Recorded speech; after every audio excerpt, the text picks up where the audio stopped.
Alors, bonjour tout le monde. J'ai pensé que je vous ferais une petite démo de comment ça fonctionne GitHub. Donc, vous voyez ici, là, je suis connectée sur ma page, sur mon compte. Donc, au prochain labo, vous allez pouvoir vous créer un compte vous aussi. Et sur mon compte, ce qu'on peut voir, il y a plusieurs choses. Il y a mon profil. Et sur mon profil, on voit dans le fond là, mon activité sur GitHub en tant que tel. On voit tous mes dépôts. En anglais, on dit des repositories.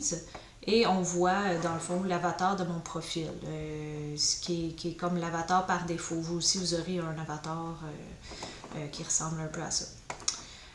Si j'édite mon profil, je regarde un peu plus ce qu'il y a comme activité.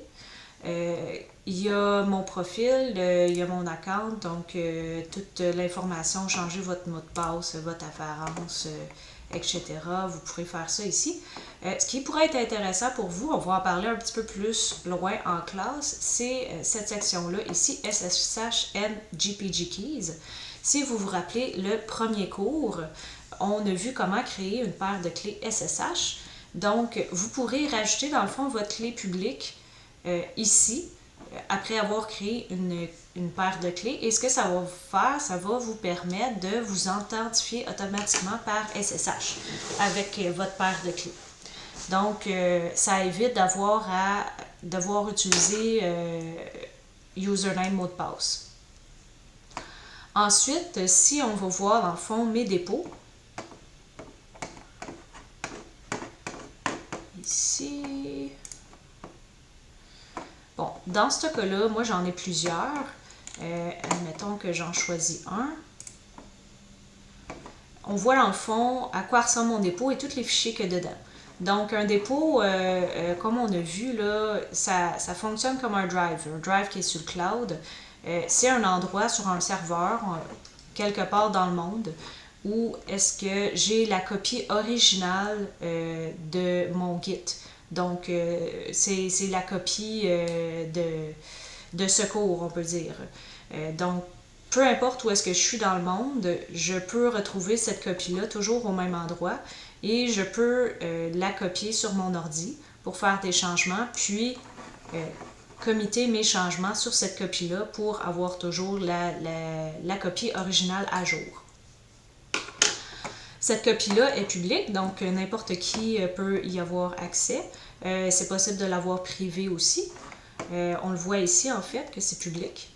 Donc, privé, ça veut dire que c'est seulement vous qui aurez accès. Public, ça veut dire que n'importe qui se connecte à cette URL-là va voir, dans le fond, les fichiers ici et pourra y avoir accès.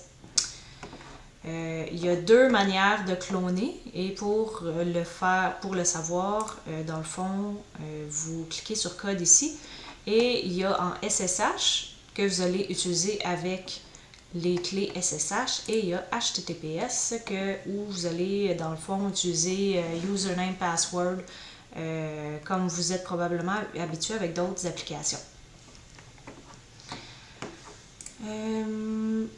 Il y a vraiment plein d'autres fonctionnalités dans GitHub. Je ne passerai pas à travers. C'est en fait l'intérêt d'un serveur Git qui est chapeauté par GitHub ou bien GitLab. C'est d'avoir un paquet d'autres fonctionnalités.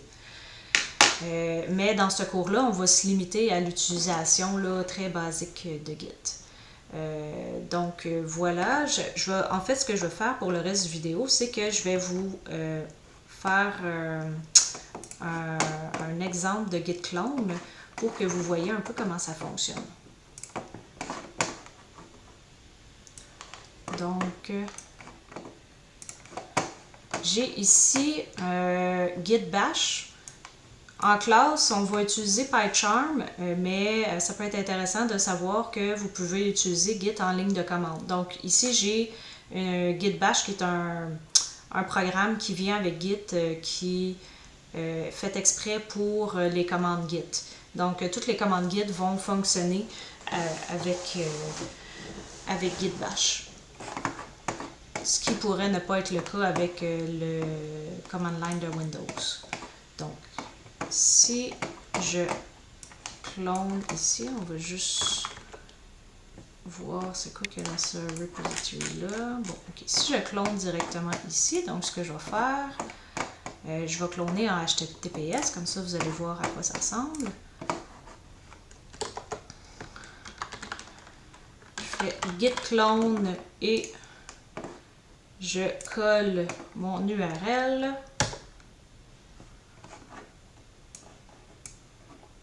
Bon, alors on voit un paquet de messages ici qui sont des messages pour le téléchargement. Là. Donc ça dit que ça télécharge tous les objets qu'il y a dans mon dépôt Git. Et c'est en train de créer la copie. Et enfin, bon, ça dit que tout s'est passé sans problème. Donc si je vais dans mon dépôt Git, donc CD pour Change Directory,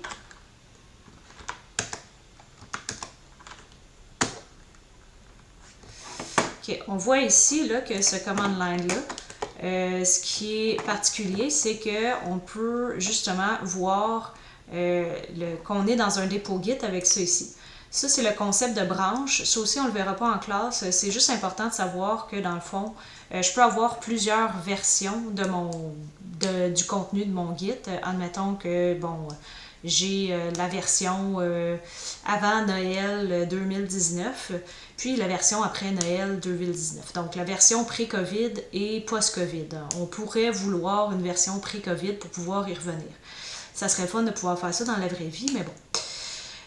Donc Git le permet de le faire si on pense justement à se créer plusieurs versions.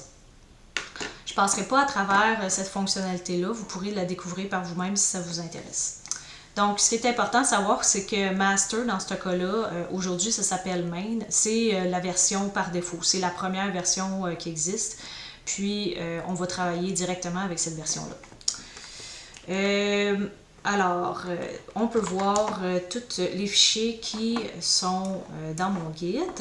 On peut faire Git status. Ça nous permet de savoir le statut de notre dépôt.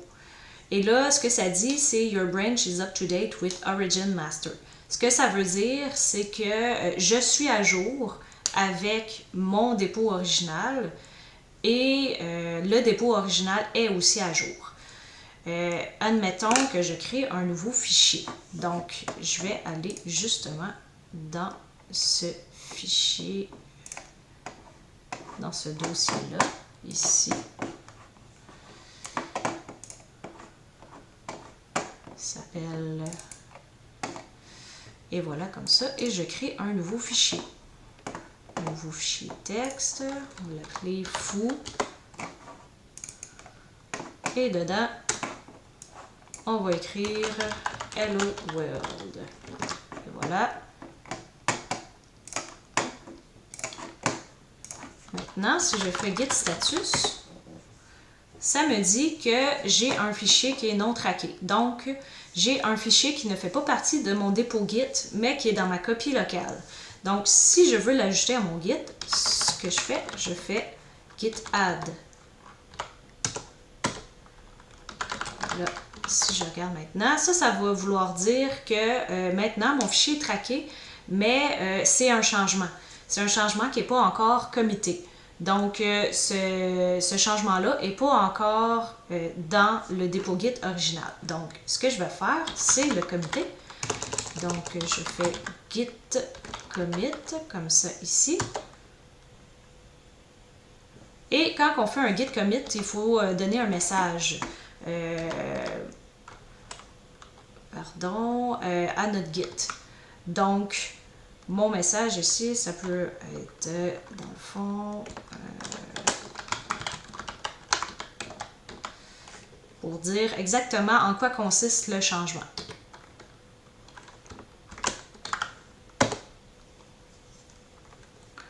OK. Donc, maintenant, si je fais Git status, ça me dit que je suis en avance d'un commit sur le dépôt original. Ce que ça veut dire, bon, OK, chaque commit est un changement, puis c'est des changements, justement, sur lesquels je me commets. Donc, je me commets, ça veut dire que j'ai approuvé ces changements-là. Donc, maintenant que ces changements-là sont approuvés, je peux les empiler comme je veux. Donc, je pourrais faire un autre changement dans fou. Tiens, faisons-le. Mettons que j'ai changé d'idée et là, dans mon fou, j'ai décidé que, oups, il fallait que je fasse un correctif. J'ai ajouté un point d'exclamation. Voilà, ici. Si on fait Git status, ça me dit que je suis en avance de un commit et aussi que j'ai fait un changement qui n'est pas encore commité. Donc, vous commencez à voir là, comment ça fonctionne. Donc, je refais la même chose. Je vais ajouter mon changement. Je vais committer mon changement. Donc, exclamation. Vous pouvez les faire en français, hein, vos messages. Je n'ai pas obligé de les faire en anglais. C'est des formations professionnelles de les faire en anglais. Puis ensuite, vous committez votre changement. Oups, pardon, c'est déjà fait. Donc, ce que je voulais vous montrer, en fait, c'est que là, à ce moment-là, je suis en avance de 2 commits. Donc, le premier qui était la création de fou et le deuxième qui est l'ajout de le point d'exclamation. Donc, si vous voulez voir là, les commits que vous avez, vous pouvez les voir là, ici. Donc, on voit ici que dans le fond, là, la tête où ce que je pointe, ça pointe après mes 2 changements. Donc, ça veut dire que je suis ici dans mon historique. J'ai fait un commit où est-ce que j'ai écrit foo.text et je n'ai un où ce que j'ai ajouté mon point d'exclamation.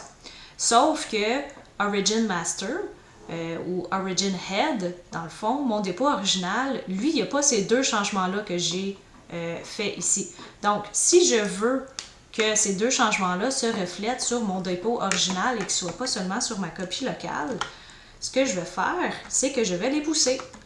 Donc, pour ça, on fait simplement git push.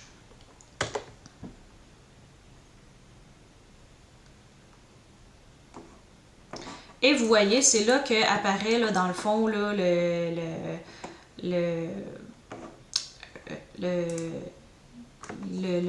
la fenêtre qui demande pour le mot de passe. Donc, je fais Authorize Git Credential Manager. Il faut que je rentre mon mot de passe. Il faut que je rentre le bon mot de passe.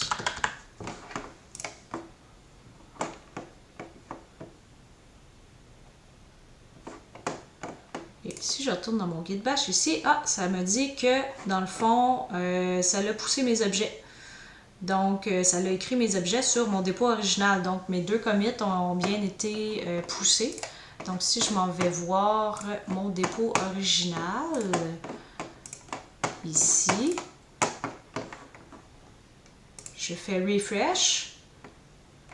Et voilà, on voit que le foo.text a bien été ajouté. Et on peut même voir le contenu, là. Donc, c'est exactement le même fichier que j'ai fait sur mon ordi et il se retrouve maintenant en ligne. Donc, voilà pour une petite démo de GitHub et de Git.